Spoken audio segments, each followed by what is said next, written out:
अस्सलाम वालेकुम वरहमतुल्लाहि वबरकातुहू।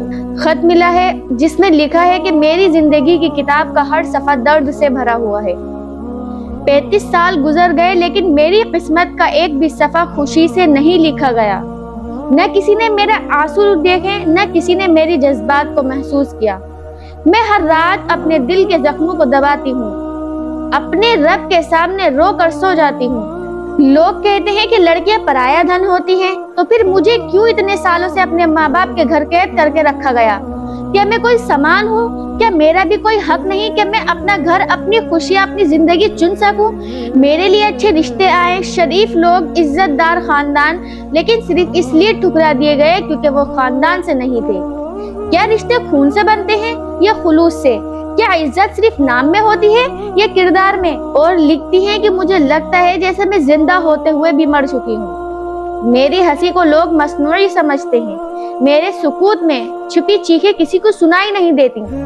हर ईद पर, हर शादी पर, हर खुशी के मौके पर जब मेरी उम्र की लड़कियां अपने शोहरों के साथ आती हैं, अपने बच्चों को गोद में लिए हंसती हैं, तो मेरे दिल का एक टुकड़ा टूट जाता है। अल्लाहु अकबर। मेरे दिल में बार बार सवाल उठता है, क्या औरत सिर्फ तब काबिल एहतराम है जब वो माँ, बहन या बीवी हो?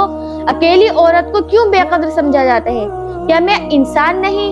क्या मेरे ख्वाब, मेरी ख्वाहिश, मेरे जज्बात कोई माना नहीं रखते?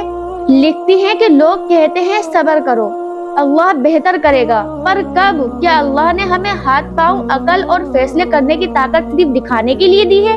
अगर माँ बाप अपने औलाद के नसीब खुद ही तबाह कर दें तो क्या वही अल्लाह से शिकवा कर सकते हैं? और वो ये कहती हैं कि आज मैं अपने कमरे में तन्हा बैठी हूँ, मेरे चेहरे की रंगत बुझ चुकी है, मेरे बाल वक्त से पहले सफेद हो चुके हैं, मेरी आंखों का नूर गम में खो चुका है और मेरी उम्र गुजर गई है सिर्फ खानदान की इज्जत के नाम पर। मेरा सवाल सिर्फ अपने वालिदैन से नहीं बल्कि हर उस बाप, हर उस भाई, हर उस माँ से है जो अपने बेटियों को सिर्फ खानदान की इज्जत समझकर उनको अपनी पहचान छीन लेती हैं। क्या मेरी जिंदगी का मकसद सिर्फ दूसरों की मर्जी से जीना था? क्या मैं अपनी मर्जी का हक न रख सकी? क्या मैं सिर्फ एक जिस्म थी, एक बेजान पुतली?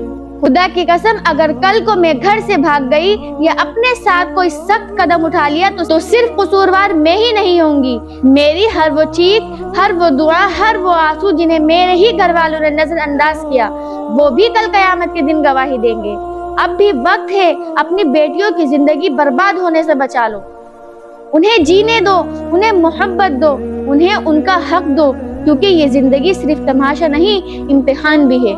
वाकई दिल बहुत ज्यादा गमगीन और गमजदा हो रहा है इस तरह के पैगामात पढ़कर। क्या वाकई वालिदैन इतने सख्त हो गए हैं कि अपने बच्चों की खुशियां छोड़कर अपनी अना में रहते हैं? ऐसा हरगिज नहीं करना चाहिए। देखिए इनके किस तरह 35 साल घर में ही रहकर कैदी में गुजर गए। खुदारा अभी भी वक्त है, हसब नसब को ना देखें, अपने बच्चों की खुशियों को देखें। हसब नसब भी देखना इंसान के लिए जरूरी है, लेकिन दीन में तरजीह देखें।